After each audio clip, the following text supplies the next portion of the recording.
OK, let's get more on this with James Dorsey. He's an adjunct senior fellow at the S. Rajaratnam School of International Studies in Singapore. He joins us from Chiang Rai in Thailand. Thank you for your time. Now, it's really interesting to speak to you, sir, because you have rare first-hand experience, because you were actually on a US naval escort mission in the Strait of Hormuz back in the 1980s tanker war. What did that teach you about the risks of protecting commercial shipping in the Gulf? Indeed, I was on the USS Fox as it was accompanying the MV Bridgeton, one of the world's largest oil tankers, through the Strait of Hormuz at a time that shipping was being attacked in the region, both by Iraq and Iran.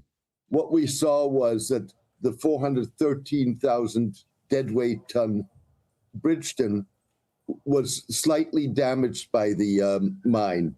It was able to steam on its own power to Dubai for repairs. Had the warship that I was on, which was a 7,000 to 10,000 ton vessel, hit the mine, then it would have been much more severely damaged, and you would have probably had casualties on board. The lesson from that is that escorting vessels through the strait isn't good enough in terms of securing protection. You need to control that strait. You need to have, you need to indeed have minesweepers, but you also need to control the shoreline. You need to ensure that that there are no attacks by either fast, small speedcraft or by drones, for example. And that's a tremendous undertaking that would presumably require boots on the ground. Right, and what you're talking about was obviously in the 1980s. It's much more dangerous now, presumably. The 1987, when the United States was escorting reflagged Kuwaiti vessels, is indeed very different from 2026. For one, the United States was not a combatant at the time. But more importantly, technology has evolved significantly. It takes much less for Iran, for example, to raise the threat level in the Strait of Hormuz. Just the threat itself, without any action, raises insurance premiums, sends them skyrocketing, makes shippers reluctant to pass through the passageway. Add to that low-cost missiles, fast speedboats, drones. Certainly drones were not something in the 1980s. That makes it much easier and cost-effective for Iran if it wants to threaten shipping through the waterway. Let me ask you, European navies, especially the British and the French, are said to have some of the world's most advanced mine-clearing fleets. How essential would their capabilities be to reopening the Hormuz safely? They're essential if the Strait of Hormuz is mined. I don't know that we know that with independently confirmed with certainty.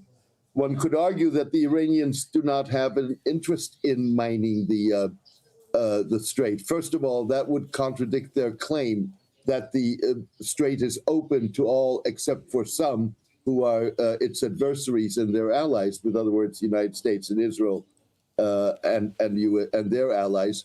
But also, it would controvert its ability or complicate its ability to allow ships, as it has done already, Chinese flagged vessels, Turkish flagged vessels, Indian flagged vessels, to safely traverse the waterway. So I would take at this point, be cautious whether or not you really need minesweepers at this point.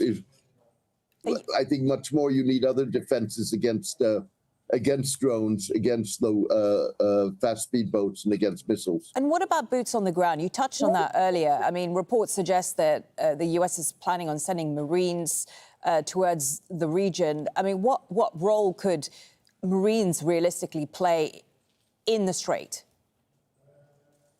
Well, we don't know what those Marines are supposed to be doing once they arrive, but clearly the most advanced, the most secure position from the U.S. point of view would be to control the shoreline that Iran has with the Strait of Hormuz. That's a significant shoreline and maybe not something that the U.S. wants to engage in. But you could think of occupying 3 islands at the mouth of the Strait of Hormuz, which are Iranian-occupied, claimed by the United Arab Emirates, Abu Musa and the Greater and Lesser Tum. Or you could imagine occupation of Kharg Island and thereby increasing the stranglehold on the Iranian economy. James, I want you to stay with us just for a moment. I just want to play to our viewers what the European response has been to this pressure that the United States has been putting on them to send their ships. So the European Union's top diplomat says the bloc has no desire to extend the Red Sea naval mission to help reopen the Strait of Hormuz, while Germany's chancellor says NATO powers should not get involved. Have a listen. The EU already has naval operations in place. We have Aspides that plays a key role in safeguarding the freedom of navigation. There was, in our discussions, a clear wish to strengthen this operation, but for the time being, there was no appetite in changing the mandate of the Operation Aspides for now. Nor did the United States of America and Israel consult us prior to this war. As for Iran, there has never been a joint decision on whether to take action. That is why the question of how Germany might contribute militarily does not arise. We will not be doing so. So, James, back to you. Allies, we heard there, appear hesitant to join despite the economic interest they have in the Strait reopening. Is that, in your opinion, mainly due to the military risk or the political danger of being drawn into a war with Iran? I think it's multiple issues. First of all, Trump has not endeared himself to Europe and its European allies. Just think of the issue over Greenland. Indeed, the Europeans were not consulted, and most Europeans, if not all Europeans, would have told Trump, don't do this. There is no need for military intervention, and would have favored continued negotiations, nuclear negotiations with Iran.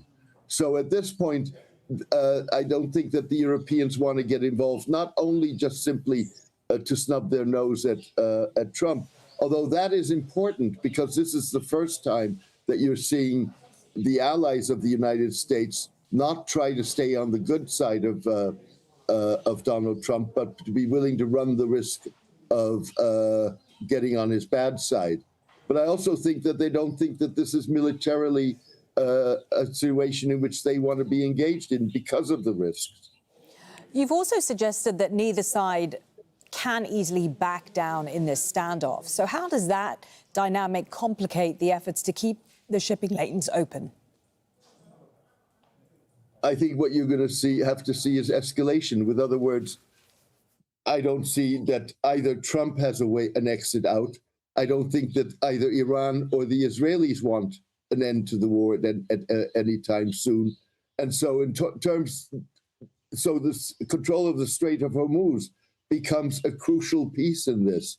Whoever controls the Strait of Hormuz controls the flow of a significant amount of oil and gas.